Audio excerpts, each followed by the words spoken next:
The girl they threw away.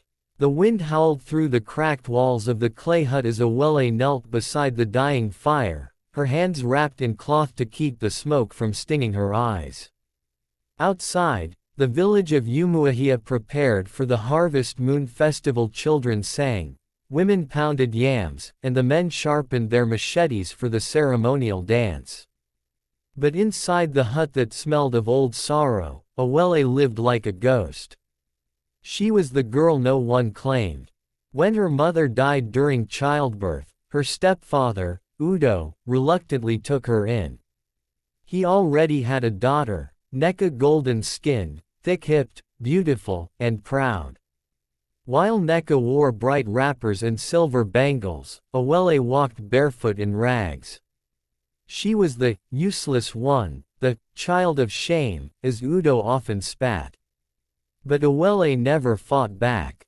She learned to swallow the insults like pap, to silence her sobs, to hide her dreams. She watched from shadows as Nneka received admirers, gifts, and marriage proposals. Awele, the orphaned stepsister, cooked their meals and scrubbed their feet.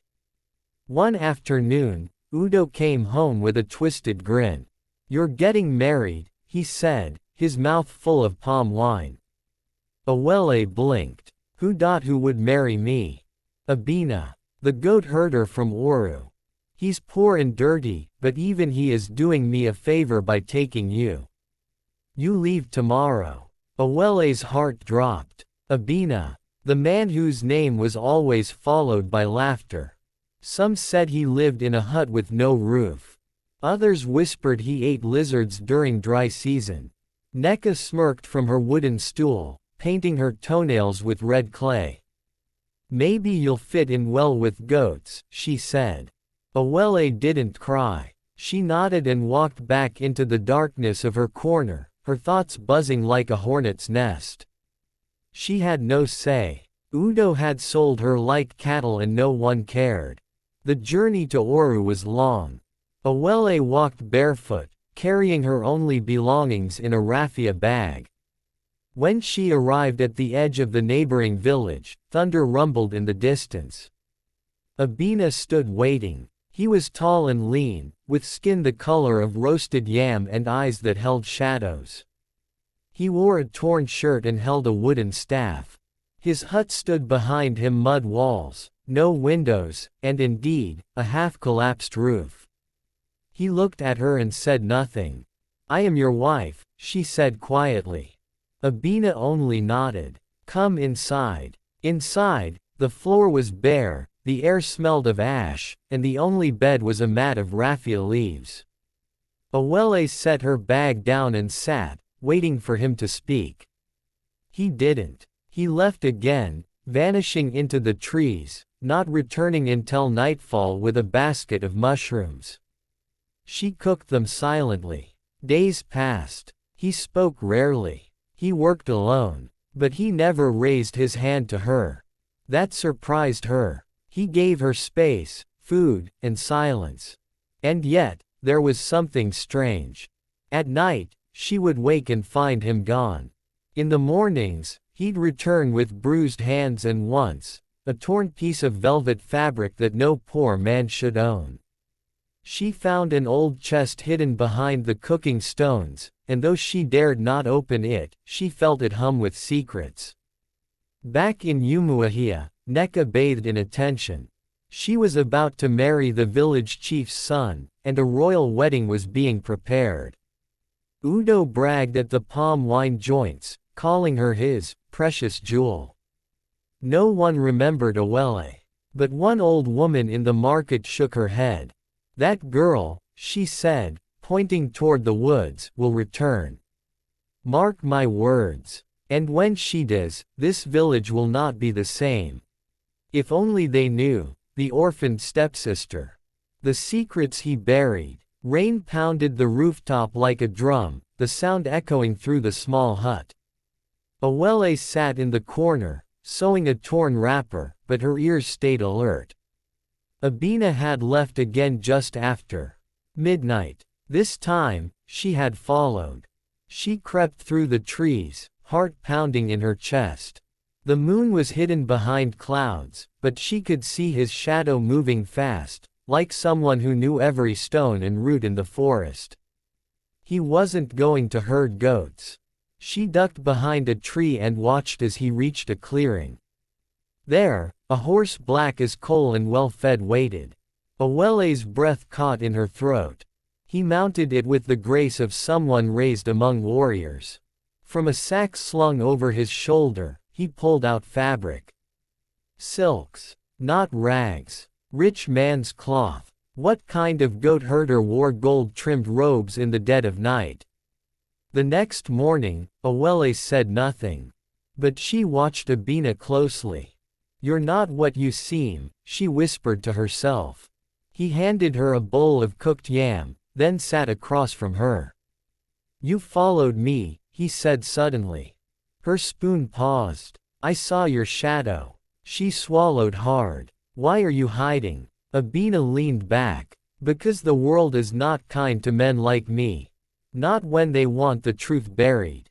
Awele's voice trembled. "Tell me." He stared at the flickering fire, then spoke slowly. "My name is not Abina. That's only a name I use here. My real name is Prince Okena, first son of King Namdi of Eri Kingdom." Awele's mouth parted in shock. "You're a prince." "I was. Until my stepmother tried to poison me so her own son could inherit the throne. I faked my death and ran. This place," he gestured to the shack, "is safer than the palace. And the goat herding. Convenient. No one asks questions of a dirty man feeding animals." Awele looked at him with new eyes. He wasn't a fool. He was a fugitive. A hunted lion in a sheep's coat. Back in Umuahia, Neka's wedding fever spread like wildfire. The whole village gathered for the bride price ceremony. Drums beat. Gifts flowed. Neka walked proudly in beads and coral, waving at the crowd. Udo puffed his chest like a rooster. "Look at my daughter," he boasted. "The future queen." An elder asked, "What of your other daughter?" Udo spat. "She's no one. Married to a man who counts goats. Her blood brings no honor." The elder shook his head. "Be careful how you speak. Sometimes the rain that saves the harvest comes from the darkest clouds." But Udo laughed. Back in the forest, Abina brought Awele to the hidden cave behind the hills. Inside were scrolls, robes, weapons, and gold coins.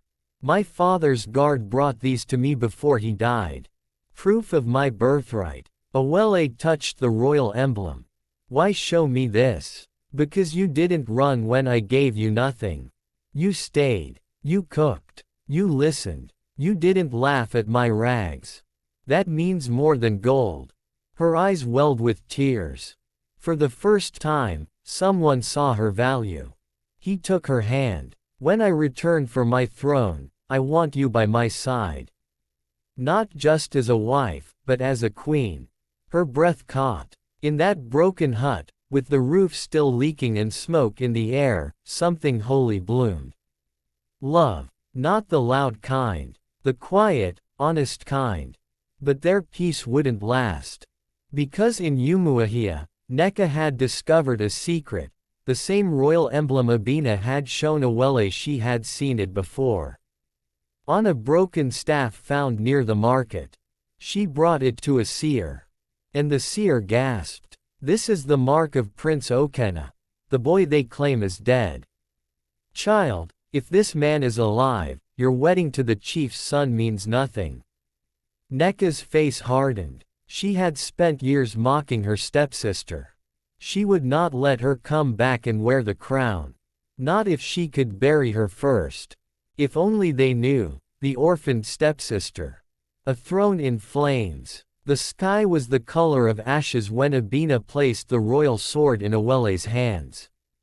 "This belonged to my grandfather," he said. "He used it to end the war between our ancestors and the northern kingdoms." Awele's hands trembled as she held the blade. It was lighter than it looked, but it hummed with power. In its reflection, she saw her own eyes that had once only stared at dust and smoke, now looking at a future wrapped in fire and gold. "We will return to Eri," Abina said. "We will gather those still loyal to my blood, and we will take back what was stolen. But if the queen tried to kill you once, she'll try again," he said. "But this time, I am not a child. And I am not alone." Word spread fast, like wine through dry grass. "The lost prince lives. He hides in the forest. He married a village ghost. He's coming for his throne." Some laughed. Others listened. In secret, old warriors of Eri polished their spears. Merchants tucked away gold. Hunters watched the roads. And in the grand palace, Queen Igioma sharpened her cruelty. She summoned her spies. "Find this girl," she hissed. "Kill her quietly. Leave the boy to me." In Umuahia, Neka stirred her own storm. She visited the chief's son that night, slipping into his hut wrapped in lace and honeyed perfume. "Do you know," she whispered, pressing close, "that the man who claims to herd goats is actually a prince? And that my cursed stepsister is his wife?" The prince laughed. "A goat herder? A prince? Impossible." She grinned. "Would I lie? That girl is about to become queen of all Eri. She will rule over you." The chief's son stood, eyes narrowing. "If this is true, then she is a threat." Neka leaned in. "Then remove her." Meanwhile, Awele and Abina stood before the stone of oath in the forest. Abina knelt and pressed his palm to the mossy rock. "By the blood in my veins and the earth beneath my feet, I return to claim what was mine," he declared. Awele followed, her voice steady.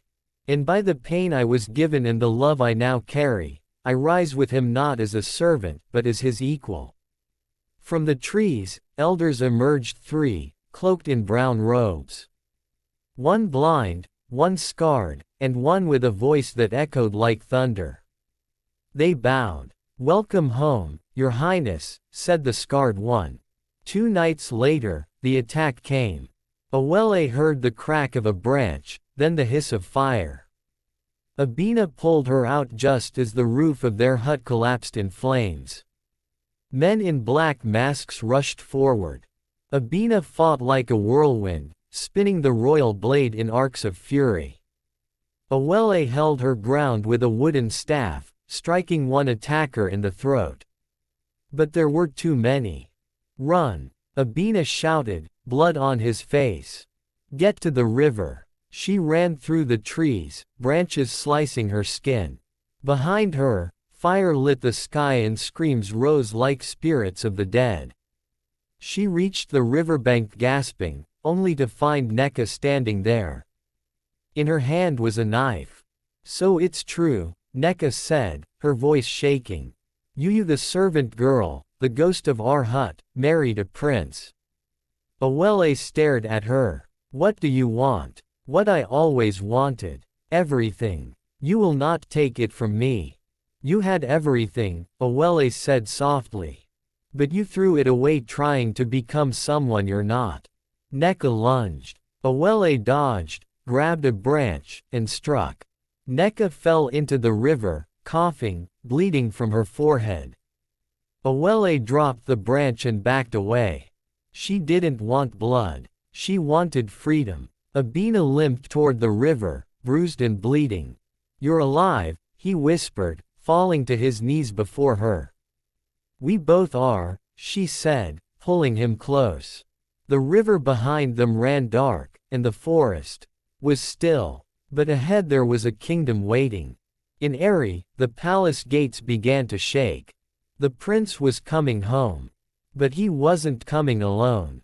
He brought a wife raised in ashes. And she would set the throne on fire. If only they knew, the orphaned stepsister. The queen they tried to bury.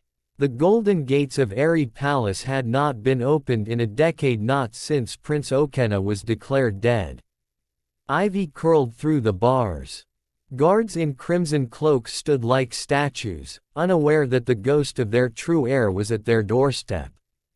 On the hill above, Abina no longer in rags, but in the full armor of Ares' royal line gazed down with a soldier's stillness. Beside him stood Awele, cloaked in blue, a silver circlet resting on her head. Her back was straight, her face calm, but fire burned behind her eyes. "Today," she whispered, "they will remember me."